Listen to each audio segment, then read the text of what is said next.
Tafadhali, ili uweze kuwa mtu wa kwanza kutazama video zetu, bonyeza maandishi yaliyoandikwa subscribe hapo chini ya video hii na kisha itatokea alama ya kengele nayo ibonyeze mara moja kwa ajili ya kuhakikisha unakuwa mwanafamilia wetu, lakini pia haupitwi na taarifa mbalimbali zinazohusu mastaa ndani na nje ya nchi ya Tanzania.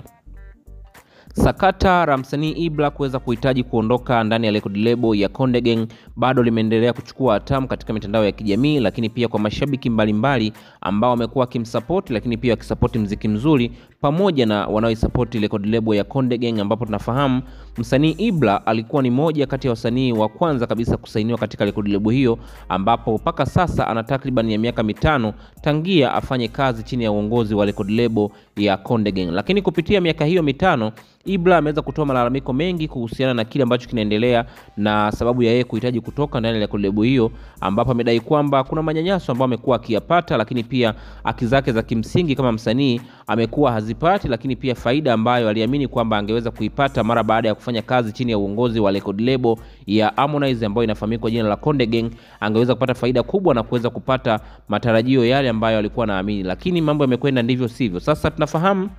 amekuwa akitangaza katika mitandao ya kijamii kuomba msaada wa kiasi cha shilingi bilioni 1 wa Tanzania waweze kumchangia ili aweze kukamilisha kiasi hicho cha pesa na kuweza kuulipa uongozi wa Konde Gang ili aweze kujiondoa katika record label hiyo. Sasa siku ya jana msanii Diamond Platnumz ameweza kupost nyimbo ya Ibra kwa mara ya kwanza kupitia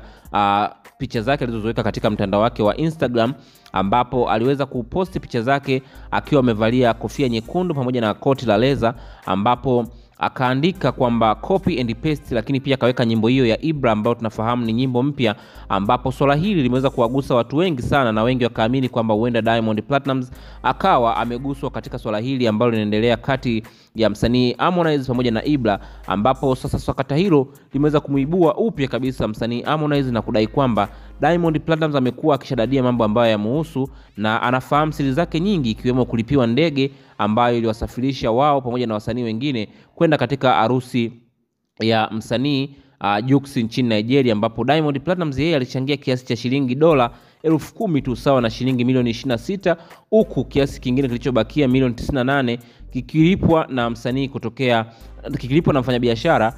kutokea Zanzibar. Hii ni moja kati ya kitu ambacho Ibra kinaendelea kumuumiza sana, kutokana na kwamba anaamini kulipa kwake kiasi cha pesa kitaweza kumfanya kuwa huru, lakini pia kutoka katika mateso ambayo anayapitia kwa sasa. Wewe kama shabiki unalipi la kuzungumza? Tuachie maoni yako hapo chini ya comment section, lakini pia nikukumbushe kwa wewe ambaye bado hujajiunga nasi, bonyeza maandishi mekundu yaliyoandikwa subscribe hapo chini ya video hii na kisha itakuja alama ya kengele nayo ibonyeze mara moja. Asante sana.